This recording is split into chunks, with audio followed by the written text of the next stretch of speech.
मुझे कोई लॉन्ग कथा सुनाओ ना। अभी सुनाती हूँ मेरी बेटी को। एक बार की बात है, हनुमान जी शिव जी के पास शिवालय गए, कैलाश पर्वत गए। वहाँ शिव जी समाधि में बैठे थे, तो हनुमान जी दर्शन के लिए गए थे, वो सामने बैठ गए। फिर हनुमान जी हाथ जोड़ के बैठे रहे। फिर उनके बैठे बैठे विचार आया कि संसार में कहीं तो सास बहुओं में बहुत प्रेम होता है, कहीं सास बहुओं के बिल्कुल नहीं बनती, ये कैसे है, मैं शिव जी को पूछूंगा, है ना।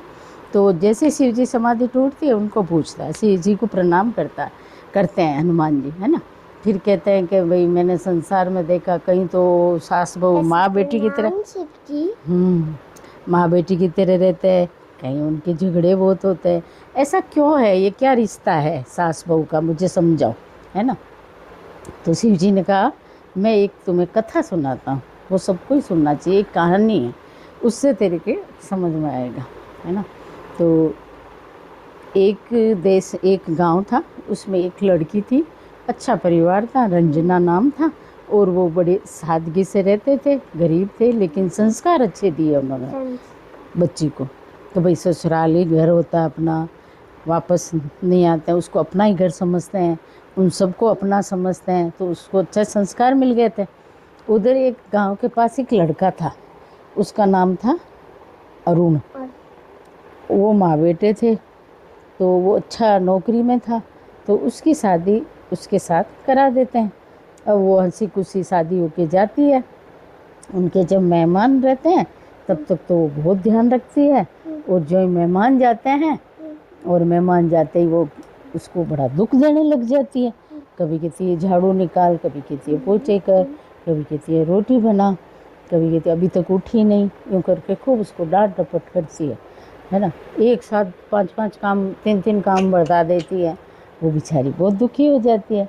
फिर है ना, वो सारा सामान एक बार, सोना जेवर पैसा एक डिब्बे में डाल के सास, और अलमारी खाली कर देती है, और कहती है मेरे तो चोरी हो गई, चोरी हो गई, चिल्लाने लग जाती है।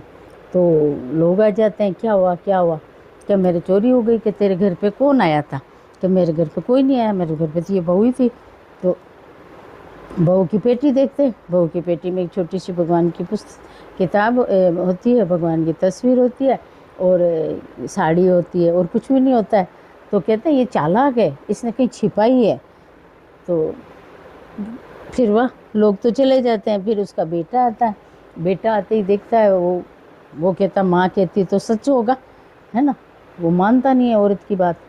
वाह, दूसरे दिन भी उसको खूब काम बताती है। फिर अपने बेटे को कहती है इसको घर से निकाल दो, ऐसे नहीं चलेगा, ये ऐसे चोरी करेगी तो अपन तो खाली हो जाएंगे। तो वो उसको कहता तू निकल जा, चली जा यहाँ से, तेरा सामान लेके। वो कहती मैं कहाँ जाऊँगी। वो पाँव पड़ती है, खूब क्षमा मांगती है, मैंने चोरी नहीं की, मैं सब काम करूँगी, मैंने कुछ नहीं किया। फिर भी उसको निकाल देते हैं। अब वो ना अपनी पोटली लेके बेचारी चलती है, चलते चलते बारिश आ जाती है, भीग जाती है। फिर एक पेड़ की छांव के नीचे है ना बैठ जाती है, तो बैठे बैठे उसको थोड़ी नींद आ जाती है। वाह, नींद आने के बाद दिन उगता है, फिर चलने लग जाती है। तो उसको एक सामने आश्रम दिखता है, उसमें लिखा होता है कि यहाँ से कोई भूखा नहीं जाता है ना। तो वो बड़ी खुश हो जाती है, उसके अंदर चली जाती है। अंदर जाती है तो वहाँ एक है ना 70 साल का बुजुर्ग मिलता है। वो कहता है कि क्या हुआ बेटा, कहाँ से आई, कि मैं तो अनाथ हूँ, कोई नहीं है मेरा, लेकिन पीछे की स्टोरी नहीं सुनाती पूरी, है ना। अब वो कि मुझे 2 टाइम का खाना चाहिए और कुछ नहीं चाहिए। तो वो लोग इसको रख लेते हैं, और वो झाड़ू पोछे भी कर देती है, खाने में मदद कर देती है, पुरुषने में करती है। सब बड़े खुश हो जाते हैं, है ना। अब एक बुढ़िया माई एक तरफ बैठी रहती है, वो उसको देखती है कि ये इससे बात करूं, इच्छा होती है लेकिन वो बोल नहीं पाती, हिम्मत नहीं होती है ना। तो ऐसे करके एक दिन वो काम करती है, जल्दी जल्दी उसका पानी फैल जाता है। तो वो बुढ़िया आके उसकी मदद करती है, तो उसको बड़ा अच्छा लगता है। फिर वो बुढ़िया उसको कहती है प्रेम से, बेटा तेरी सास कोई बुरी औरत नहीं थी, वो तेरा प्रारब्ध था। कि अम्मा आपको कैसे पता सब बात, लेकिन मैंने तो प्रावत मतलब पीछे का जन्म का कर्म, पीछे जन्म का कर्म। तो वो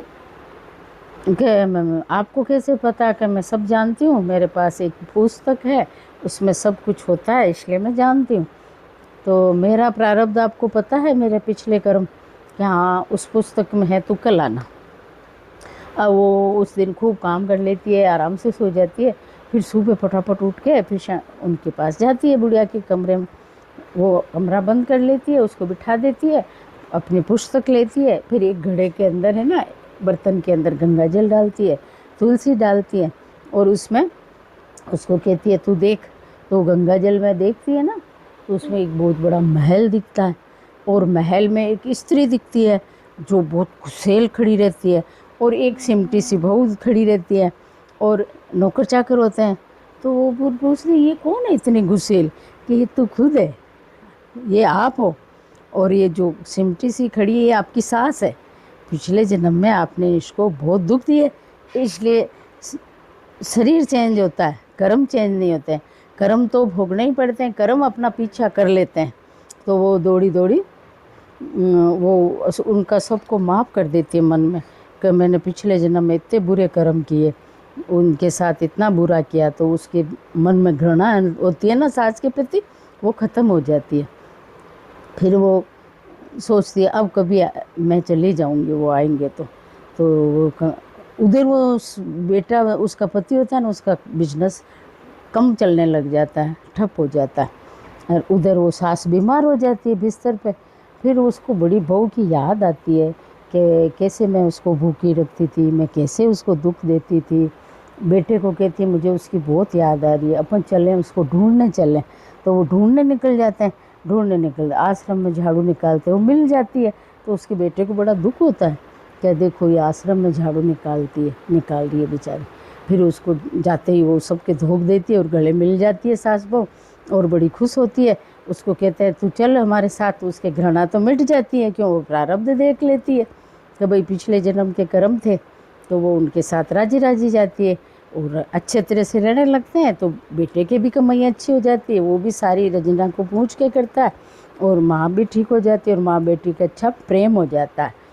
तब शिव जी ने हनुमान जी को कहा ये सब प्रारब्ध होता है, पिछले कर्मों का लेन देन होता है, इसलिए कर्म अच्छे करो। सुन, कर्म अच्छे करो। अगर आपसे कोई गुस्सा होए तो आप चुप रहो, वरना और कर्म बढ़ जाते हैं, है ना। इस पे एक छोटा सा भजन गाते हैं, देख। जो बोएगा वही पाएगा, तेरा किया आगे आएगा। सुख दुख है क्या फल कर्मों का, जैसी करनी वैसी भरनी, जैसी करनी वैसी भरनी। सबसे बड़ी है पूजा मात पिता की सेवा, किस्मत वालों को ही मिलता है ये मौका। हाथ से अपने खो मत देना, मौका ये किस्मत का। जन्नत का दर खुल जाएगा, जन्नत का दरवाजा खुल जाएगा। तेरा किया तेरे काम आएगा।